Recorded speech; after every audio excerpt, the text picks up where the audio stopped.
મહેમાન કેમ છે તે? જો તમારે ચા તો પીવી જ પડશે, જમો નહીં તો કાંઈ નહીં, પણ તમારે ચા પીને તો જવાનું જ છે. અમારી ઘરે તો એટલી વાર ચા બને ને કે મને તો યાદ જ ન રહે. જો સવારે ઉઠીને ચા પીએ, પછી 10 વાગે મને ચા બને, પછી બપોરે તે છે ને અમારે દાળ ભાત હોય ને તેને ભેગી અમારે ચા જ હોય, અને પછી 3 વાગે તો ચા તો પાકી જ તે, અને રાતે અમારે છે ને જમવામાં ચા તો જોઈએ જ તે.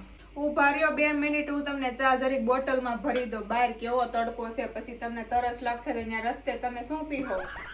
મારી ચા તમે એકવાર પી જાવ ને એટલે તમે ભાન ભૂલી જાવ. મને કેટલા ટાઈપની ચા આવડે, મસાલા ચા, આદુ ચા, લવિંગ ચા, પુદીના ચા. મારી ચા પીવા તો લોકો ક્યાંથી આવે. હાલો બધાય ફટાફટ બોલી જાવ, તમારે બધાને શું ખાવાનું છે? ખાવામાં જો ચાંદ ભાખરી છે, ચાંદ થેપલા છે, ચાંદ પૌવા છે, ચાંદ ભજીયા છે, ચાંદ પકોડા છે. તમારે જે ખાવું હોય ને બોલી જાવ, હું બધું બનાવી દઈ. યમુનાનગર છે ને સાડીનો સેલ લાગ્યો છે, ત્યાં એક સાડીની ઉપર છે ને એક સાડી ફ્રી છે, પણ એવી ઓફર કોણ રાખે?